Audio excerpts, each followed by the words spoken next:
What's up les catch addictés, bienvenue dans cette nouvelle vidéo, c'est Jimbo et je serai votre commentateur aujourd'hui. Et aujourd'hui on se retrouve pour les résultats du WoW du 10 mai 2021, le dernier WoW avant WrestleMania Backlash qui aura lieu ce week-end sur le WWE Network. Et comme vous le savez, qui dit pay-per-view de la WWE, qui dit live réaction sur la chaîne. Donc on se retrouvera la nuit de dimanche à lundi pour une live réaction du prochain pay-per-view WWE Backlash. Et aussi cette semaine vous aurez droit au Jimbo Nostiqué prono de Jimbo pour WrestleMania Backlash. Mais sur ce, trêve de blabla, let's go!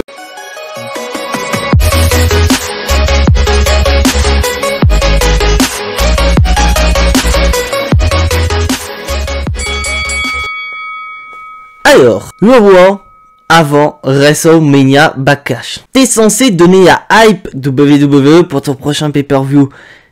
Et la hype, on l'a pas du tout, clairement. Car moi, je suis pas du tout hypé pour WrestleMania Backlash. Oh là, mais pas du tout. Alors que nous avons juste un seul match qui a été rajouté. Mais ça, on verra ça un petit peu plus tard. Et qu'est-ce qui se passe? Bah, on commence un résumé des épisodes précédents. On nous a remontré ce qui s'est passé la semaine dernière, notamment lors du main event entre Braun Strowman et Bobby Lashley, en montrant que voilà, Drew McIntyre a distrait Braun Strowman, a causé la défaite de ce dernier, mais que Bobby Lashley n'a pas eu le temps de profiter de sa victoire, parce que Drew McIntyre, il y a Claymore Kick tout le monde, clairement. Donc ça se demandait, quelle va être la suite des événements? Et bah le show commence par un match féminin qui avait été annoncé, match à 6, avec d'un côté Babyface, Asuka, Mandy Rose et Dana Brooke, et d'un autre côté, Charlotte Flair, Nia Jax et Shayna Baszler, bien sûr, accompagnés par Reginald. Et bah, qu'est-ce qu'on peut dire de ce match? Bah, il est assez étonnant, car pour une fois, je vous dis honnêtement, la division tag team féminin n'est pas le flop total de la soirée selon moi. Et à noter que durant le match, nous avons une petite séquence où les 6 catcheuses sont dans le ring en train de se chamailler, et nous avons d'un seul coup Alexa Bliss qui est au niveau de la rampe sur sa balançoire avec sa poupée Lilith et qui est en train de dire que clairement l'une de ces catcheuses a attiré son attention. Le mystère est de savoir laquelle a attiré son attention. Mais n'empêche, on va au match et franchement séquence finale est à chier clairement, mais comme je dis ce n'est pas un flop total, car en effet Shayna Baszler s'apprête à passer au relais à une de ses partenaires et là d'un coup bah il y a une de ses jambes qui lâche, elle a une crampe. C'est moins pire que se casser la gueule et de perdre bêtement, mais ça a permis voilà aux adversaires d'en profiter, notamment Asuka en portant son Shining Razor pour le compte de 3. Donc gagnante de ce match, Babyface, Asuka, Mandy Rose et Dana Brooke. Mais c'est après match, nous avons Alexa Bliss qui continue à rigoler en étant sur sa balançoire. Donc il y a question qu'on peut se poser, c'est qui a attiré l'attention d'Alexa Bliss? Donc dites-moi dans les commentaires qui selon vous est la catcheuse parmi les 6 qui a attiré l'attention d'Alexa Bliss. Moi, je vous donnerai ma réponse en fin de vidéo, donc restez jusqu'au bout. Bon, j'avais dit que la division tag team féminin n'était pas le flop total ce soir, et là on est dans le flop total de la soirée. Nous avons le Maharaja des temps modernes, Jinder Mahal, qui fait son retour à Monday Night Raw et qui nous présente 2 de ses acolytes. À quel point je m'en fous totalement, j'ai oublié leur nom. Et donc, il affronte Jeff Hardy. Donc revanche de ce qui s'est passé lors d'un des derniers épisodes de WWE Main Event. Et bah je sais pas quoi dire là-dessus. Parce que bah Jinder Mahal a battu Jeff Hardy. Ça fait très mal au cœur de se dire que putain Jeff Hardy c'était un des visages de la génération Catch Attack. Et tu le vois malheureusement, désolé des mots que je vais dire mais c'est la réalité des choses. Il est utilisé comme une pauvre merde carrément. On s'est à se demander... qu'est-ce qui pourrait sauver la carrière de Jeff Hardy? Parce que là, il est pas du tout respecté, quoi. Le mec, c'est un ancien multiple champion de la WWE, mais le mec, il est pas respecté, il perd contre Jinder Mahal, quand même. Donc, qu'est-ce qui pourrait sauver Jeff Hardy? Donc, dites-moi dans les commentaires. Peut-être, pourquoi pas, un e-turn de Jeff Hardy, ça pourrait peut-être sauver sa carrière. Parce que là, on est vraiment carrément, bah... plus bactère carrément pour Jeff Hardy, on pouvait pas imaginer pire pour lui quoi, une véritable descente aux enfers pour un Hardy quoi. Bon, on va se calmer un petit peu et on va passer au match tag team à 8 avec Arkebo et New Day contre Jackson Ryker et Elias, accompagnés des champions par équipe de WoW, AJ Styles et Omos. Mais avant pourquoi nous avons ce match? Bah déjà nous avons un esprit de vengeance du côté de Randy Orton, parce que n'oubliez pas que la semaine dernière, ce dernier il a subi un lancer de tomate de la part d'Elias et de Jackson Ryker. Donc Randy Orton veut se venger, et d'un côté nous avons le New Day qui est en rivalité avec Omos et AJ Styles, les champions par équipe. Donc ça promet d'être un match très intéressant. Et le match est très intéressant, car ça montre en effet qu'on sait depuis plusieurs semaines que dès que Omos y est dans le ring, il défonce carrément tout le monde. Mais nous avons quand même une belle petite image d'un Omos hyper dominant et un Randy Orton à genoux. Donc on peut s'imaginer voilà, un beau clash entre Omos et Randy Orton dans le futur. Et après n'oubliez pas que nous avons le New Day dans le ring. Donc le New Day nous fait une petite séquence sympa avec AJ Styles dans le but d'attirer l'attention de Omos, car le New Day a bien compris que si Omos il est dans le ring, c'est foutu. Donc le moyen, c'est déjà d'une qu'il ne soit pas Omega, et puis surtout qu'on puisse attirer son attention. Et grâce à ce plan bien mis en place par New Day, Randy Orton, en opportuniste qui est, a pu porter son RKO sur Elias pour le compte de 3. Donc vainqueur de ce match, RK-Bro et le New Day. Mais partez pas très vite, parce que nous avons l'après-match. Nous avons Randy Orton qui célèbre avec tout le monde, et là d'un coup, il porte un RKO sur Xavier Woods et sur Kofi Kingston, ce qui a pour effet bien sûr de surprendre son partenaire Riddle. En effet, Riddle ne s'y attendait pas. Est-ce que Randy Orton porte un RKO au New Day? Donc est-ce que Randy Orton continue à être heel? Le chemin du face turn, pas du tout. Et est-ce que c'est déjà la fin de RK-Bro après 3 matchs? Faudra attendre le prochain épisode de Raw pour avoir la réponse à la question. Parce que là, WWE, nous faites pas les cons. Ne nous séparez pas RK-Bro comme vous avez fait avec Earth Business. Ce serait de la merde, carrément. Et suite à cela, nous avons le prochain match. Bien sûr, nous sommes à Monday Night Raw. Qui dit Monday Night Raw, qui dit champion des États-Unis. Donc nous avons Sheamus qui arrive, qui prend le micro. D'ailleurs, un Sheamus qui est en tenue de combat, qui n'est pas dans sa tenue de détective irlandais comme on avait eu ces dernières semaines, et qui va adresser un message à Humberto Carrillo et à Mansoor. Parce que oui, à noter que Mansoor n'est même pas présent. Le projet Mansoor, il est déjà mis aux oubliettes une semaine après avoir signé dans le roster principal. Et donc Sheamus dit clairement que pourquoi il doit copier les autres champions des États-Unis, notamment John Cena, avec ses principes d'Open Challenge. Donc il dit clairement que Sheamus, c'est Sheamus. S'il doit défendre son titre des États-Unis, il défendra son titre des États-Unis, mais à sa manière, pas de la manière dont les autres veulent qu'ils le défendent. Mais bien sûr, il complémente quand même Humberto Carrillo et Mansoor en disant que ce sont des bons athlètes, mais que ce soit Humberto Carrillo va devenir la mémé de la semaine. Donc on peut en déduire que Sheamus affrontera Humberto Carrillo. Et donc c'est Humberto Carrillo qui vient affronter Sheamus, mais à noter que le titre des États-Unis n'est pas remis en jeu. Et qu'est-ce qu'on peut dire de ce match ? Il est très bon. Très belle séquence entre Humberto Carrillo et Sheamus, mais nous avons la fin du match et je pense que c'est un énorme botch. Alors en effet, nous avons une petite séquence à l'extérieur où nous avons donc Sheamus qui est au niveau des cordes et nous avons Humberto Carrillo qui porte un saut Zenflip Powerbomb à l'extérieur du ring.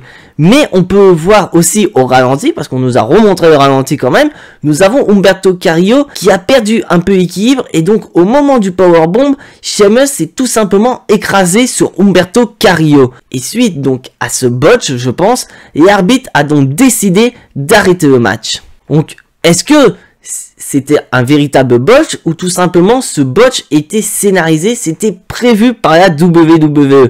Donc, reste à voir la suite des événements, mais à noter que voilà, Sheamus en est ressorti très très fort, car c'est lui qui a remporté le match, mais nous n'avons pas eu, comme je l'ai dit, d'intervention de Mansoor qui aurait pu potentiellement coûter le match à Humberto Carrillo, et ça aurait engendré un match triple menace entre Sheamus, Mansoor et Humberto Carrillo, pourquoi pas pour WrestleMania Backlash, parce que quand même, qu'on ait le titre de champion des États-Unis qui soit défendu à WrestleMania Backlash, parce que pour le moment, ça n'est pas le cas.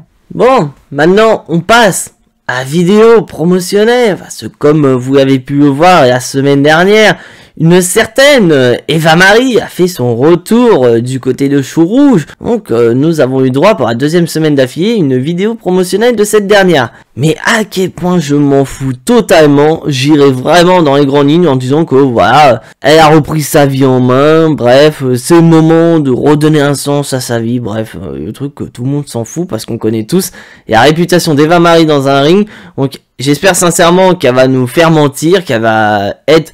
Il y a Eva Marie qu'on n'attendait pas du tout, qui nous fait des belles prises, qui nous fait pas des botches à répétition, et pour le moment, j'y crois moyennement. Et on passe au prochain match de la soirée, Cédric Alexander contre Shelton Benjamin.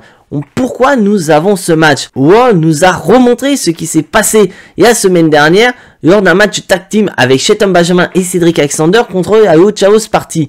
Donc Cédric Alexander a plus ou moins pété un câble en disant que tout ce qui s'est passé depuis le renvoi du Horse Business est à cause de Shelton Benjamin parce que tout simplement il est trop vieux. Et qu'est-ce qu'on a dans le match? Bah nous avons tout simplement un jeune vantard du nom de Cédric Alexander qui sous-estime un vieillard comme Shelton Benjamin. Car durant tout le match, nous avons Cédric Alexander qui est très arrogant, qui domine à fond Shelton Benjamin. Mais Shelton Benjamin est plus intelligent que Cédric Alexander. Car en effet, il a réussi à surprendre Cédric Alexander pour finalement le battre. Donc c'est finalement le vieux Shelton Benjamin avec de la patience et en attendant que Cédric Alexander laisse une ouverture à ce dernier, on a profité pour remporter le match. Qu'est-ce qui va se passer par la suite? Est-ce que la rivalité entre Cédric Alexander et Shelton Benjamin va continuer? Ça, seul le temps nous donnera la réponse à cette question. Bon, maintenant, on passe au match féminin solo, Rhea Ripley qui affronte Asuka. Donc, à noter que c'est le deuxième match d'Asuka de la soirée. Mais pourquoi nous avons ce match? Là, c'est un petit kick-off. Donc, suite au match tag team que nous avons eu en début de show, nous avons Sonya Deville qui était au téléphone. Et là, d'un coup, nous avons eu Charlotte Flair qui vient voir Sonya Deville. Et donc, suite à cette discussion entre Sonya Deville et Charlotte Flair qu'on a eu durant les pauses commerciales, le match entre Rhea Ripley et Asuka a été annoncé. Et suite à cela, nous avons Sonya Deville qui est arrêtée par Asuka et Rhea Ripley car les deux trouvent ça injuste. Pourquoi nous avons ce match? Et donc Rhea Ripley dit clairement que tout ça est à cause d'une personne qui est Charlotte Flair. Parce que comme vous savez, Charlotte Flair est une opportuniste, donc elle est peut-être allée voir Sonya Deville avec le coup de amitié en proposant ce match-là dans le but d'affaiblir Rhea Ripley et Asuka pour que Charlotte ait l'avantage lors de WrestleMania Backlash. Parce que je vous rappelle que Rhea Ripley défendra son titre de Raw contre Asuka et contre Charlotte Flair. Donc tous les moyens sont bons pour avoir l'avantage lors du pay-per-view. Mais ça n'empêche pas que les deux veulent se battre. Elles veulent en finir une fois pour toutes pour pouvoir se concentrer à 100% sur le match triple menace lors de WrestleMania Backlash. Et bah qu'est-ce qu'on peut dire du match? Ah, le match est plutôt correct. Et à noter que durant le match, nous avons Charlotte Flair qui arrive et qui vient commenter tout simplement le match. Et elle lui dit clairement, non, moi je suis là juste pour commenter le match, faites pas attention à moi. Et donc le match continue et nous avons Rhea Ripley qui parvient à porter sa prise de finition sur Asuka pour le compte de 3. Donc Rhea Ripley remporte une victoire clean sur Asuka et donc remporte une confrontation aussi psychologique pour WrestleMania Backlash. Mais à noter que nous avons aucune confrontation derrière entre Rhea Ripley et Charlotte Flair. Charlotte Flair qui vient même pas attaquer Rhea Ripley.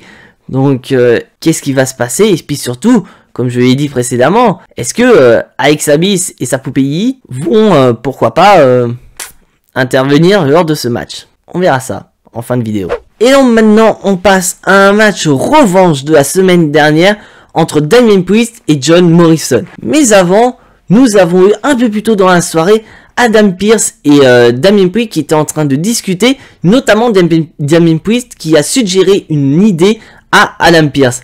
Et suite à cela, nous avons eu Miz et John Morrison qui arrivent et donc Adam Pearce soumet l'idée de Damien Priest aux Miz et John Morrison en disant que cette fois-ci, si John Morrison bat à Damien Priest, le Miz pourra choisir une stipulation. Car en effet, ça a été annoncé aussi durant l'épisode de Raw, Damien Priest fera face à The Miz lors de WrestleMania Backlash. Et donc, la WWE, les officiels ont décidé d'ajouter une stipulation sur ce match. Mais cette stipulation sera choisie par le Miz si John Morrison gagne. Et bien sûr, si Damien Priest remporte le match, c'est Damien Priest qui pourra choisir la stipulation. Mais sur ce, on va passer au match. Et bah le match, c'est pareil que la semaine dernière, c'est un excellent match. Ça me fait terriblement chier de voir Damien Priest et John Morrison dans une telle rivalité avec Miz autour. Alors qu'individuellement, Damien Priest et John Morrison sont de très bons catcheurs. Et on a pu le voir durant la proposition d'Adam Pearce que John Morrison, c'est lui qui a accepté le deal avec Damien Priest. Ce n'est pas The Miz qui a accepté. Donc Miz n'était pas très serein alors que John Morrison lui a dit « T'inquiète pas, je vais gérer, je vais te donner ce choix de stipulation ». Mais malheureusement, bien que Miz a voulu intervenir pour sauver son pote, c'est Damien Priest qui a remporté le match. Et donc, Damien Priest aura le choix de la stipulation. Et un tout petit peu plus tard dans la soirée, nous avons donc Damien Priest qui donne son choix de la stipulation en expliquant que voilà, il en a marre de voir le Miz toujours se barrer, car après le match, le Miz a voulu attaquer Damien Priest par derrière, mais dès qu'il a vu que c'était un échec, le Miz a aussitôt pris la fuite. Et donc, il a choisi une stipulation dans laquelle le Miz ne pourra pas s'échapper. Ce sera un Lumberjack match. Donc je vous rappelle qu'un Lumberjack match, c'est un match où nous avons plusieurs catcheurs qui sont autour du ring dans le but d'empêcher les catcheurs qui combattent de s'échapper. Donc c'est un moyen, voilà, purement et simplement pour empêcher le Miz de prendre la fuite comme il le fait depuis plusieurs semaines. Et donc la question qu'on se pose, que moi j'ai envie de voir, c'est est-ce que John Morrison sera parmi les bûcherons et est-ce que ce sera peut-être lui qui causera la défaite de The Miz et qu'on aurait, pourquoi pas, enfin, la dissolution entre The Miz et John Morrison. Parce que je le redis, John Morrison est un très bon catcheur et ça me ébrise de le voir avec The Miz alors qu'il pourrait très bien aller, pourquoi pas, aller toquer au titre de champion des États-Unis de Sheamus par exemple. Dites-moi dans les commentaires ce que vous pensez de mon idée. Est-ce que selon vous, John Morrison vit ses derniers instants en équipe avec Miz? Et maintenant, il est l'heure du main event. Bobby Lashley face à Drew McIntyre. Et d'ailleurs, pourquoi nous avons ce match? C'est parce que souvenez-vous, la semaine dernière, Braun Strowman a remporté un pile ou face pour affronter Bobby Lashley lors du main event de Raw. On nous l'a remontré en début de show et on nous avait annoncé que voilà, il a affronté Braun Strowman la semaine dernière, Bobby Lashley affrontera Drew McIntyre cette semaine lors du main event. Et on voit clairement que durant toute l'intégralité du show, nous avons MVP et Bobby Lashley qui essaient pourquoi pas d'attirer Braun Strowman dans leur camp, pourquoi pas, en leur disant que voilà déjà il aurait pu battre Bobby Lashley si Drew McIntyre n'aurait pas attiré son attention et que Bobby Lashley, s'il devait perdre son titre WWE lors de WrestleMania Backlash, il choisirait plus facilement Braun Strowman plutôt que Drew McIntyre. Et là, il cherche aussi à dire, ouais, mais mec, tu sais, tu pourrais intervenir dans le match pour casser Drew McIntyre, transformant ainsi le triple menace de WrestleMania Backlash en match 1 contre 1 entre Bobby Lashley et Braun Strowman. Ça pourrait être plus simple pour toi. Donc, est-ce qu'il va prendre cette décision? Et donc, durant le match, voilà, déjà le match, c'est du Drew McIntyre contre Bobby Lashley. Voilà, ça reste du match de puissance, mais quand même un très beau match. Et nous avons d'un coup net Braun Strowman qui arrive et qui attaque Drew McIntyre, provoquant ainsi une disqualification. Et donc, on peut supposer que Braun Strowman a pris sa décision et qu'il va rejoindre le Hurt Business pour aider Bobby Lashley à se débarrasser de Drew McIntyre. Et bah non, car suite à cela, Braun Strowman se déchaîne, il démonte littéralement le champion de la WWE en lui portant un running power slam dans le ring, en lui portant un running power slam à travers les barrières de sécurité. Mais Braun Strowman n'en a pas fini là, car en effet, après avoir démonté Bobby Lashley, il va démonter Drew McIntyre. Et le show se termine avec un Braun Strowman qui célèbre, qui arrache son t-shirt et qui dit clairement « Le monstre est libéré ». Alors, bilan de ce Monday Night Raw. Déjà, c'est un Monday Night Raw très moyen. C'est censé être ton Raw avant ton pay-per-view, donc ce qui est censé te hyper pour ton pay-per-view. Mais le problème, c'est que hype est aux abonnés absents. Je le dis honnêtement, WrestleMania Backlash, je m'en fous totalement. C'est limite, j'ai même pas envie de le regarder. mais je vais regarder quand même, parce que voilà, je suis un catch addict, je vais regarder quand même, mais ça en tiendrait qu'à moi, je regarderai même pas, parce que je suis pas hypé pour ce pay-per-view. Et donc, qu'est-ce qu'on a pour WrestleMania Backlash? Mis à part un seul match qui a été rajouté, et c'est pas vraiment celui que j'attendais, Damien Priest contre The Miz, j'aurais tellement voulu, pourquoi pas, un nouveau match pour le titre des États-Unis, pourquoi pas le triple threat match que je vous ai dit, Sheamus, Mansour contre Humberto Carrillo, pourquoi pas, mais là, on n'a rien du tout. On a peut-être, voilà, un petit mystère autour du triple menace féminin, avec, comme j'ai dit en tout début de show, Alexa Bliss et Lily qui ont dit que une des 6 catcheuses qui étaient présentes dans le ring a attiré son attention. Donc on peut très bien supposer que Alexa Bliss sera pourquoi pas présente lors du triple menace à WrestleMania Backlash. Bon, moi, franchement, je vais vous donner ma décision. Pour moi, ce serait Charlotte Flair. Pour moi, Alexa Bliss a eu un temps... Pour moi, Alexa Bliss a Charlotte Flair dans le collimateur. Pourquoi pas Alexa Bliss qui intervient pour coûter le match à Charlotte Flair lors de WrestleMania Backlash, comme étant donné que c'est un match triple menace, il n'y a pas de règle. Donc pourquoi pas après se diriger sur une rivalité entre Alexa Bliss et Charlotte Flair. Ça pourrait être une très bonne idée, parce que je pense pas que ce sera Rhea Ripley, parce que Alexa Bliss a bien dit, c'était une des 6 catcheuses dans le ring, et Rhea Ripley n'était pas dans le ring. Donc ça peut très bien être, pour moi personnellement, c'est soit Charlotte Flair ou soit Asuka. Je ne vois pas Alexa Bliss rentrer en rivalité contre les championnes par équipe, et encore moins contre Dana Brooke et Mandy Rose, ce serait complètement débile. On a une autre flop totale de la soirée qui pour une fois n'est pas la division féminine, c'est malheureusement le sacrifice de Jeff Hardy pour Jinder Mahal qui sert vraiment à rien. Nous avons eu des petites séquences sympas, voilà, la division tag team avec voilà, Orkebo qui me fait hyper peur, mais je pense que voilà, on aura peut-être Orkebo encore présent la semaine prochaine. Donc pour moi, c'est un Monday Night Raw très moyen, sachant qu'il est censé, voilà, comme j'ai dit, nous donner de la hype pour le pay-per-view WrestleMania Backlash qui se tiendra ce week-end.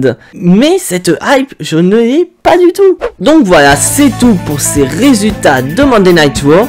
Si bien sûr tu n'es pas abonné à la chaîne, je t'invite à t'y abonner juste ici, à activer la petite cloche pour être notifié des prochaines vidéos, et surtout, lâcher un maximum de pouces bleus qui font plaisir à la chaîne. Et donc, on se retrouve jeudi pour le Jimbo Nostic qui est prono de Jimbo pour WrestleMania Backlash. Et on se retrouve également jeudi sur YouTube pour un petit live hebdomadaire. Mais en attendant, soyez tous très fiers d'être des catch addicts. Et n'oubliez pas que le catch c'est la vie, le catch c'est la meilleure chose qui soit, le catch vie. C'était Jimbo, je vous fais à tous en attendant de gros bisous et à la prochaine.